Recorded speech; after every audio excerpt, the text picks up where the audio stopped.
너는 매년 3번 내게 절기를 지킬지니라. 너는 무교병의 절기를 지키라. 내가 내게 명령한 대로 아비벌의 정한 때에 이래 동안 무교병을 먹을지니 이는 그 달에 네가 애굽에서 나왔음이라. 빈손으로 내 앞에 나오지 말지니라. 맥추절을 지키라. 이는 네가 수고하여 밭에 뿌린 것에 첫 열매를 거둠이니라. 수장절을 지키라. 이는 네가 수고하여 이룬 것을 연말에 밭에서부터 거두어 저장함이니라. 네 모든 남자는 매년 3번씩 주 여호와께 보일지니라. 너는 네 제물의 피를 유교병과 함께 드리지 말며 내 절기 제물의 기름을 아침까지 남겨두지 말지니라. 네 토지에서 처음 거둔 열매의 가장 좋은 것을 가져다가 너희 하나님 여호와의 전에 드릴지니라. 너는 염소 새끼를 그 어미의 젖으로 삶지 말지니라. 를 이렇게 보면은 어디서부터 시작을 하냐면 이스라엘 백성들이 애굽에서 고통을 당하지요. 그리고 모세를 하나님께서 지도자로 세워주시고 또 모세를 통해서 애굽에서 이제 출애굽을 해요. 그리고 이제 홍해 바다를 건너서 수르 광야를 3일 지나게 됩니다. 그리고 나서 시내산이라는 곳에 3개월째 도착을 해요. 그럴 때 하나님 여호와 하나님께서 모세를 따로 불러요. 시내산으로 부릅니다. 그리고 모세에게 이스라엘 백성들이 지켜야 될 지침서를 줘요. 그 지침서의 내용은 뭐냐? 거룩한 백성을 만들고자 하는 하나님이 계획한 지침서예요. 하나님의 전략이 있지요. 사람이 출애굽했다고 해서 노예에서 자유인이 됐다고 해서 사람 되는 거 아니에요. 뭐가 필요해요? 구체적인 자유인으로서 시민으로서 살아가야 될 삶의 규범과 윤리와 가치를 배우는 것이 배울 때 진정한 자유인으로서 사명을 감당하고 존재감 있게 살게 됩니다. 그것이 출애굽기예요. 그래서 이스라엘 백성들에게 하나님을 어떻게 섬길 것이냐, 또 인간과 인간관계를 어떻게 할 것이냐 10계명을 요약해서 주시고, 그거로 끝나지 않고 종에 관한 법, 폭행에 관한 법, 배신에 관한 법, 도덕법, 제사법, 공평법, 안식년법, 절기법, 사회적 약자를 어떻게 대할 것인가, 그거로 끝나지 않고 어떻게 이스라엘 백성들은 성막을 져서 어떻게 예배 하나님께 드릴 것인가, 아주 구체적인 전략을, 지침서를 모세를 통해서 하다를 하게 돼요. 할렐루야. 오늘 우리가 읽은 출애굽기 23장의 말씀은 전반부는 뭐냐? 재판에 관한 법이에요. 사회 정의는 잣대가 같아야 된다는 거예요. 잣대가 공평해야 된다.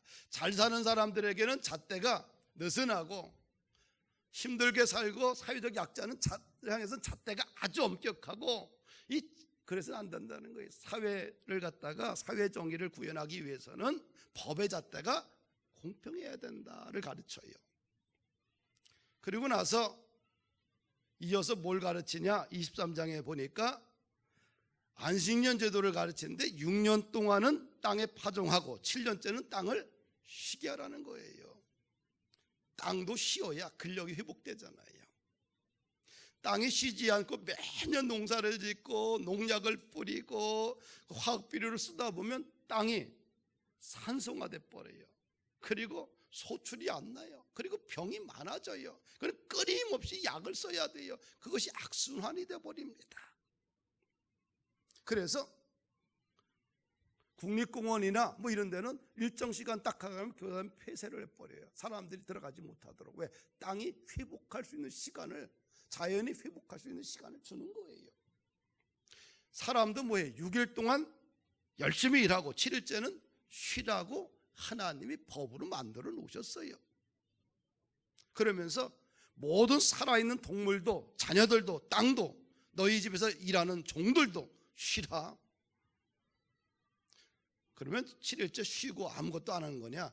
7일째는 하나님을 예비하는 날로 정하라는 거예요. 할렐루야. 우리가 매일 일만 하게 되면 인간은 금방 번아웃 됩니다. 몸의 기력이 쇠약해지고 정신도 약해지고 몸도 아프고 병들고 힘도 안 나고 무슨 일 해도 능률도 오르지 않고 머리가 멍해져요. 무엇보다 감사와 기쁨을 잃어버리게 됩니다. 매일 일해 보십시오. 쉬지 않아 보십시오. 그것이 돈 버는 것 같은데 조금 지나면 몸이 아프고 조금 지나면 인생에 능률이 안 오고 삶이 재미도 없고 활력도 없고 인생이 그냥 피곤 날마다 피곤하다 힘들다 재미없다. 내 인생은 왜 이렇게 재미없을까? 우리 인간이나 동물이나 자연이나 하나님이 주신 순리대로 살아야 돼요. 할렐루야. 그래서 이제 코로나 바이러스를 여러분들은 어떻게 해석하는지 뭐 각자 나름대로 해석하는 것들이 다르겠지요. 경제인들은 경제인 나름대로, 의료인은 의료인 나름대로 어떤 뭐 해석이 틀리겠지만 저는 코로나 바이러스를 하나님이 주신 경고장이다 이렇게 해석을 합니다. 첫째는 뭐냐면 죄악과 오만으로 오염된 인간에 대한 하나님의 경종이 아닌가. 어느 순간 우리 인간들은 말입니다, 하나님의 영광을 위해 살기보다는 자신의 영광을 위해서, 자신의 인생의 명예를 위해서 바벨탑을 쌓는데 자신의 삶을 다 던져버려요. 세상 사람들은 당연히 그렇고요, 우리 그리스도인들까 아직도 그렇습니다. 예배를 하면서 하나님의 나라와 뜻을 위해 살겠다고 날마다 고백하며 십자가 앞에서 복음 앞에서 얘기하지만 결국은 선택의 문제에 있을 때는 어떻게 돼요? 자신의 명예와 자신의 이익을 향한 끊임없는 바벨탑을 쌓아요. 그 바벨탑을 이제는 좀 중단하고 이제는 하나님 중심으로 살면 어떻겠니? 저는 그렇게 해석을 해요. 할렐루야. 두 번째는 오직 경쟁 체제로 살다 보면 너는 죽는다. 이제는 경쟁에서 협력으로, 인간 중심에서 하나님 중심으로 예배하며 살라는 하나님의 위로와 권면과 긍휼이 담겨져 있지 않겠는가. 우리가 일주일에 한 번, 매일같이 여러분들이 가정에서 예배 드리겠지만 한 번 주일에 와서 예배 드리면서, 예배 드리는 것도 인생에서 구별하지 못하면서 진짜 삶이 행복할까?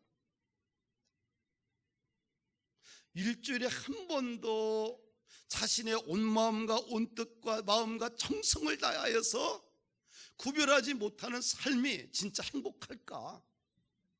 저는 행복하지 않다고 봅니다.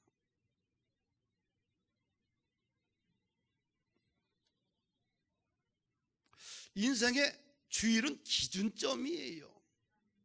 우리가 인생을 살아갈 때, 모든 운동을 할 때 기준점이 있습니다. 그 기준점을 잃어버리고 행복할까? 기준점이 없으면 끊임없는 방황의 연속이에요. 할렐루야. 나는 우리 교회가 정말 좋습니다. 왜 좋냐? 구별을 잘해요. 하나님 것과 내 것, 또 주일과 주일을 잘 구별하고, 그래서 우리 교회에 소망이 있지 않는가. 그래서 저는 행복합니다. 위대한 사람이 안 돼도 괜찮아요. 사랑하는 여러분들, 여러분들의 인생에 위대한 사업을 안 해도 괜찮아. 성공하지 않아도 괜찮아요. 최고의 명문대학을 들어가야 될 이유도 없어. 남들이 부러워하는 삶을 안 살아도 괜찮아요. 남들이 좋아하는 정말 좋은 직장에 안 들어가도 괜찮아. 그거보다 더 중요한 것은 뭐냐면 하나님께 예배하고 주님을 기뻐하고 주님을 사랑하면 되는 거예요. 주님을 다 잃어버리고 세상 것만 얻었다, 그 사람은 결국은 다 잃어버리는 인생이 되고 마는 거예요. 그런데 거꾸로 주님을 얻으면 다 얻는다. 할렐루야. 하늘과 땅의 모든 권세를 가지신 그 예수님 그 이름, 그 복음, 그 한 분만 얻으면 나머지는 이 땅의 모든 것은 더하시는 것이 주님의 뜻이에요. 이것이 기독교의 역설적인 진리입니다. 세상에 99%를 얻었다고 하더라도 주님을 잃어버리면 다 잃어버리게 돼요. 오늘 본문에 보게 되면 3대 절기가 나오는데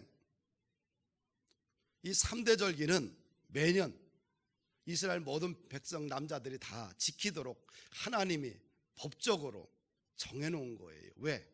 정하지 않으면 인간은 태만해지기 때문에 그 기준점을 만든 거예요. 오늘날 22세기를 살아가는데 이스라엘 민족에게 주신 그 기준점을 우리가 왜 배워야 되고 지켜야 되느냐 생각하면 어떻게 돼요? 그 사람은 기준점이 없어지는 거예요. 왜 하나님께서 1년에 3차례 기준점을 줬을까? 유월절을 줬고 수장절을 줬고 맥추절이라는 걸 줬어요. 세계 굵직한 절기를 주고 그 굵직한 절기는 일주일간 하나님을 찬양하며 축제하며 예비하면서 마무리가 돼요. 또 안식일법을 주셔가지고 하나님께서 일주일에 한 번은 하나님을 예배하도록 또 두셨고요. 또 하나님께서는 아침과 저녁에 예배할 수 있도록 또 하나님 나름대로의 규칙과 기준을 주신 거예요. 할렐루야. 그래서 오늘 이 본문에 나오는 이 3대 절기는 그냥 이스라엘 백성에게 주신 하나님이 기준점이에요. 유월절은 뭐예요? 말 그대로 지나가다는 뜻, 넘어가다는 뜻이에요. 뭐가 넘어가냐? 어린 양의 피가 문설주에 묻어 있으면 죽음의 사자가 그 집을 뛰어넘어. 근데 피가 없으면 뭐예요? 그 집에 첫 번째 태어난 아들 장자와 첫 번째 태어난 모든 동물들이 다 죽는 거예요.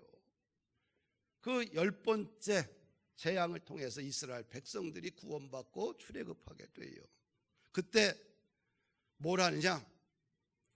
무교병을 먹고 쓴 나물을 먹어요. 무교병은 뭐냐면 누룩이 없는 딱딱한 떡을 먹어요. 그래서 유월절 그 저녁을 지나서 그 다음 날부터 일주일을 갖다가 우리가 무교절이라고 그래요. 무교병을 먹는다. 그래서 유월절, 무교절 같은 의미로 쓰게 됩니다. 그럼 우리 민족에게 유월절은 뭐예요? 민족 해방절이 8.15가 되겠지, 그렇죠? 예. 수장절이 또 있어요. 수장절은 1년 농사를 다 끝나고 나서 그 다음에 그들이 초막을 짓고 또 장막 안에서 그들이 거기서 하나님을 찬양하게 됩니다. 현대적인 의미에서는 뭐예요? 추수감사절이 여기에 해당이 돼요. 현대적으로 해석한 것은. 그 다음에 오늘 우리가 이야기하는 맥추절은 이스라엘 백성들이 광야에서 40년 동안 천막 생활을 하고 40년 만에 하나님이 주신 가나안 복지 땅에 들어가요. 거기서 하나님이 주신 땅에서 자기 손으로 씨를 뿌려서 첫 번째 얻은 것이 뭐예요? 밀수확을 했어요. 그래서 우리는 뭐예요? 그럴 때 맥추절 이렇게 이야기하는 거예요. 그래서 우리 과거에는 어떻게 돼요? 이 3월달 되면은 먹을 양식이 없어서 춘궁기라고 그래요. 그러면 5월달, 6월달쯤에 되면 밀과 그 보리를 수확을 하게 돼요.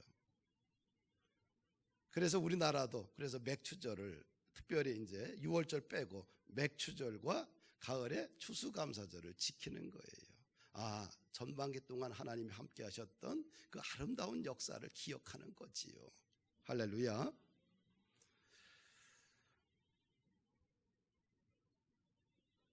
그러면 이 성경적인 의미에서 우리 감사절을 어떻게 지켜야 되느냐? 감사절은 따라합시다. 하나님의 은혜를 기억하는 날이다.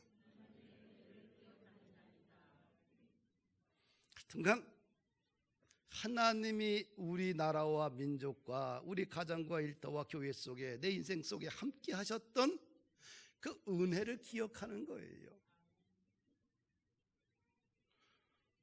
우리가 그 코로나로 인해서 얼마나 많이 우리 교회도 변화를 줬는지 모릅니다. 1월 달에 코로나가 중국에서 생기는 거 보고 이게 우리 교회와 또 엄청난 위기가 찾아오겠구나. 그러면서 한 주간 금식도 했고요. 그러면 이 위기 앞에 어떻게 대응할 것인가? 일단은 교회 물건부터 다 버리자. 가벼워야지만 변화에 대응할 수 있다. 그래서 2월 달에 식당 내부를 다 버리고요. 그 다음에 새롭게 그 책꽂이를 짜서 위에 다 붙이고 깨끗하게 정리정돈하고, 그 다음에 2월 말일쯤에 우리가 영상 예배를 준비를 해서 미리 엄청난 돈을 투자해서 영상 장비를 다 갖추고요. 또 4월 달 돼서 또 마음 세우기 5분 백신 또 만들어서 수요일 날 제공하고요. 하여튼간 여러 가지 변화를 끊임없이 추구했습니다. 그리고 구리에 있는 그 교회 목사님하고 또 만나서 서로 교회를 하나로 가자. 2년 전부터 계속 이야기가 됐다가 코로나로 인해서 이것이 결정이 되고 5월 달에 서로 결정을 해서 그 다음에 8월 1일부터 함께 하기로. 그러니까 이 위기가 곧 기회라는 사실을, 우리 인생이나 교회 속에 위기가 찾아왔을 때 위기가 망하는 것이고 절망이 아니라 위기는 조금만 애쓰고 수고하면 훨씬 더 엄청난 영향력 있는 방향을 만들어낼 수 있다는 거예요. 할렐루야. 사랑하는 성도 여러분들, 6개월 동안 얼마나 많은 변화가 있었습니까? 모든 교회들이 어떻게 돼요? 좀 기다리면 되지, 좀 참으면 되지. 참는다고 기다린다고 하늘에서 뭐가 떨어집니까? 노무현 대통령께서 노무현이 아니고 문재인 대통령께서 교회를 책임지겠습니까? 영적인 문제를 책임져 줄까요? 아니에요. 스스로 생존 방법은 스스로 터득하고 스스로 만들어 가야 돼요. 할렐루야.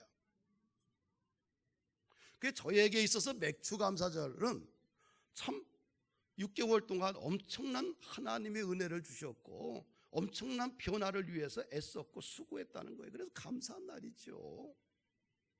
성경에 보니까 신명기 16장 3절에 보니까 너의 평생에 내가 애굽 땅에서 나온 나를 기억하라. 신명기 16장 15장 15절에 보니 너는 기억하라. 내가 애굽 땅에서 종되었던 너를 너희 하나님 여호와가 강한 손과 팔로 너를 거기서 인도하여 내었나니.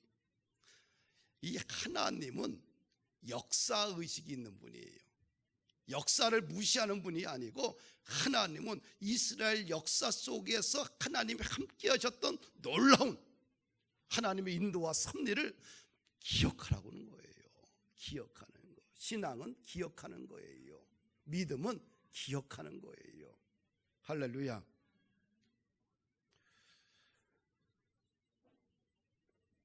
은혜 받았다. 이 얘기는 다른 말로 하나님을 날마다 기억한다. 하나님이 내 인생에 함께 하셨던 많은 것들을 잊어버리지 않고 기억한다는 거예요. 할렐루야. 그 기억하고 또 그러면서 그 하나님의 은혜 앞에 우리가 어떻게 그것을 보답할까 생각하는 것이 신앙생활입니다. 다윗이 일생 동안 하나님의 사랑과 은혜를 잊지 않고 살았어요. 자신을 목동에서 왕으로 삼아주셨잖아요. 사망의 음침한 골짜기를 다닐 때 늘 여호와 하나님께서 나의 목자 지팡이가 되어주셨잖아요. 그래서 그 하나님의 사랑과 은혜를 잊지 않고 기억하고 살았던 것이 다윗의 믿음입니다. 믿음이라는 것은 하나님이 나에게 함께했던 베풀어 주셨던 은혜를 기억하는 거예요. 잊어버리지 않는 것입니다. 다윗은 그래서 하나님의 은혜를 기억하고 두 가지를 열심히 했는데 그 받은 은혜를 보답하려고 했어요. 시편 116편 12절 말씀을 보니까 여호와께서 내게 주신 은혜를 무엇으로 보답할꼬.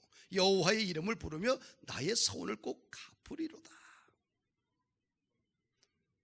이 다윗의 그 장점은 뭐냐면 하나님이 주신 은혜, 사망의 음침한 골짜기에서 나의 지팡이가 되어주시고 나의 목자가 되어주시고 내 생명의 주관자가 되어주신 그 하나님의 은혜가 평생 잊지 않고 어떻게 그 은혜를 보답할까. 믿음이라는 것은 뭐냐면 하나님이 주신 은혜를 기억하고 어떻게 보답할까, 일생 동안 보답할까 하면서 보답하며 살아가는 것이 신앙이에요. 할렐루야. 움켜잡는 게 신앙이 아닙니다. 끊임없이 내 통장의 잔고를 늘려가고 내 아파트의 크기를 늘려가고 내 땅의 부동산의 크기를 늘려가는 것이 신앙이 아니라 하나님의 은혜를 날마다 더 풍성하게 기억하고 어떻게 하나님을 위해서 봉사하고 살 것인가, 이것이 신앙생활이에요. 할렐루야. 그리고 하나님의 은혜를 기억하는 사람 다윗은 뭘 일평생 동안 했느냐? 한결같이 주님을 사랑하고 예배하는 것에 목숨을 걸었어요. 시편 69편 29절 30절 보니까 하나님이여 주의 구원으로 나를 높이소서 내가 노래로 하나님을 찬양하며 감사합니다. 그냥 다윗의 시를 보게 되면 하나님을 얼마나 사랑하는지 모릅니다. 너무 하나님을 사랑을 해요. 하나님을 사랑하고 예배를 사랑하고 하나님 앞에 무엇인가 그 은혜를 기억하고 보답하려고 하면 모든 삶의 모든 문제가 다 풀리게 돼 있어요. 왜 안 풀리냐? 움켜잡으려고 하면 안 풀려요. 그냥 마음껏 하나님을 사랑하시고 하나님께 예배하시고 하나님께 어떻게든 섬기고 살려고 몸부림치면 인생의 모든 어둠과 저주의 문제들이 해결되는 줄 믿습니다. 사랑하는 여러분들,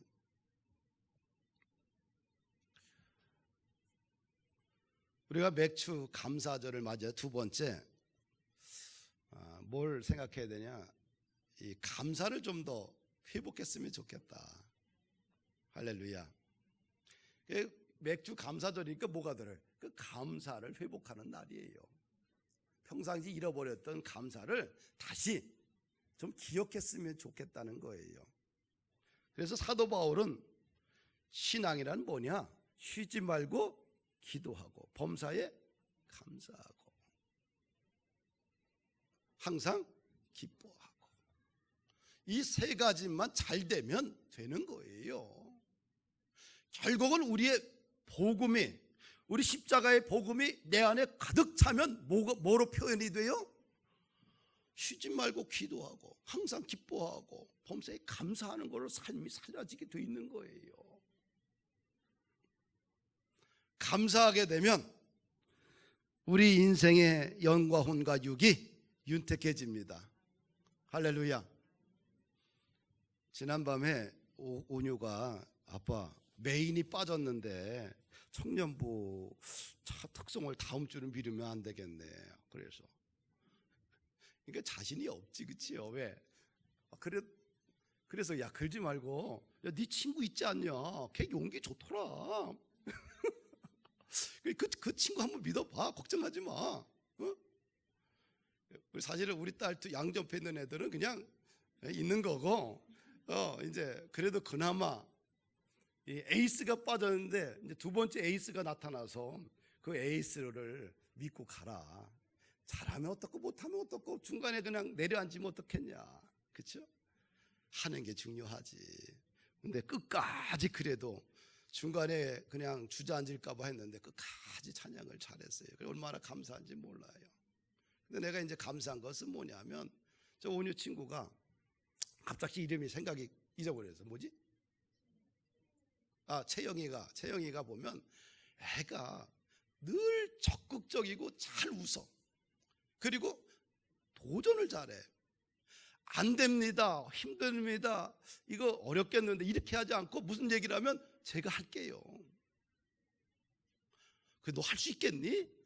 하지요. 야, 도전 정신이 너무 강해요. 내가 볼 때마다 얼마나 쟤 보면은 이쁜지 몰라요. 그래서 우리 딸들한테 쟤 좀 배워라, 닮아라. 네. 하여튼간 그래도 청년들이 알아서 또 맥주 감사절 때 또 남자들이 같이 하면 좋은데 여성들만 하겠다고 그래가지고 그런데 그래도 우리 손정미 집사님 딸이 그래도 옆에서 그래도 놓아줘가지고 잘 넘어가대요. 감사해요. 하여튼간 뭐예요? 그냥 감사를 회복하는 날이다.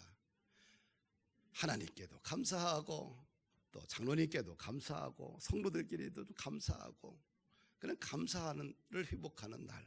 할렐루야. 그래서 감사하는 사람은 젊어진다고 했어요. 칼 힐터가. 또 아브라함 링컨은 감사할 줄 아는 사람에게는 발전이 있다. 또 발렐리 앤더슨은 감사하는 졸업이 없는 과정이다. 또 신학자 보네퍼는 기독교인과 비기독교인을 구별하는 방법은 그가 감사하고 사는가 아니면 그가 불평하고 사는가, 그 차이점이라고 했어요. 눈으로 쓰는 시인이 있는데 일본 사람인데 크리스찬이에요. 미즈노 겐조라는 분인데 11살 때 뇌성마비를 앓고 전신마비의 언어 능력까지 상실하게 됩니다. 누워있던 그에게 어느 날 목사님이 찾아가서 복음을 전하고요. 그러면서 그는 성경을 읽고 자신의 존재 이유를 깨닫게 됩니다. 엄마가 이렇게 막대기로 글자를 훑으면 눈을 깜빡이는 방법으로 자신의 마음을 시로 표현하기 시작을 했지요. 그렇게 쓴 책이 감사는 밥이다 라는 책입니다. 그래서 이 책이 많은 사람들에게 아주 감동을 주는, 기적을 일으키는 책이 되었지요. 그래서 하나님 앞에 감사하다 보니까 어떻게 돼요? 자신이 가지고 있는 엄청난 고난을, 그 역경을 극복하고 또 이 땅에 시로 하나님의 사랑을 드러내는 그런 아름다운 축복의 인생이 되었습니다. 엄마가 막대기로 이걸 딱 치면 뭐예요? 눈을 깜빡거리면 그게 글자예요. 기역자. 깜빡거리면 곧 아자. 이런 식으로 시를 쓴 거예요. 참 놀랍지 않아요? 오늘날 우리는 얼마나 과거보다 풍요롭게 살고 있습니까? 환경도 얼마나 좋아졌어요. 교회 환경도 너무 좋아졌어요. 근데 혹시 감사를 잃어버리게 되면 신앙의 가장 중요한 본질을 잃어버린 것이 아니겠는가. 할렐루야. 그 신앙의 본질을 어떻게 돼요? 잘 찾아야 돼요. 우리의 인생을 살찌게 하는 것 감사합니다. 또 우리의 인생을 황폐하게 만드는 것은 불평이지요. 우리가 평범한 일상생활 속에서 감사를 잃어버렸다는 것은 거꾸로 이야기하냐면 하나님의 말씀을 잃어버렸다는 거예요. 이스라엘 백성들은 법궤 중심의 신앙생활을 했습니다. 법궤는 보이지 않는 하나님이 보이는 하나님으로 온 상징적인 것이 법궤였어요. 그래서 법궤를 맨 제사장들이 요단강 땅을 딱 강을 밟으니까 물이 딱 끊쳐요. 법궤를 맨 제사장들이 여리고성을 돌리니까 여리고성이 와르르 무너졌어요. 이런 이야기를 이스라엘 백성들은 듣고 자랐지요. 그런데 어느 순간부터 이스라엘 민족에게 법궤는 더 이상 하나님의 존재 자체가 아니라 우상으로, 부적으로 전락해버리고 말아요. 세월이 흘러서 블레셋과의 전쟁에서 법궤를 앞에 놓고 전쟁을 했는데 블레셋 군대가 더 이상 사기가 꺾이지 않아요. 도망가지 않아요. 오히려 그 전쟁에서 이스라엘 보병 3만 명이 몰살당합니다. 그리고 법궤도 빼앗겨버려요. 그리고 엘리 제사장의 두 아들 제사장인 홈니와 비니아스도 죽임을 당합니다.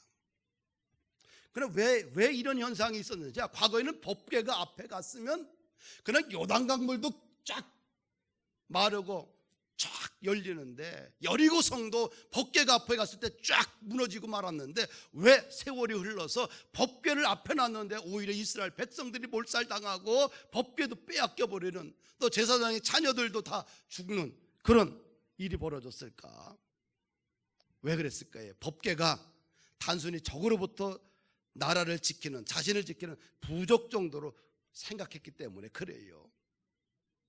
어느 날 본질은 하나님은 잃어버리고 법궤만 그들에게 남게 됐지요. 법궤가 우상으로 전락해버린 것입니다. 우리가 예수를, 십자가의 복음을 잘 안 믿으면서 교회만 나오면 된다라고 생각하는 사람이 있어요. 그냥 성경책을 한 줄도 읽으면서 그냥 성경책만 있으면 그냥 마음의 위로가 된다, 이렇게 믿고 살아가는 사람들이 있어요. 이 부족같이 예수님을 믿는 거예요. 교회 건물 크기가 나에게 위로와 용기와 능력을 준다고 생각을 해요.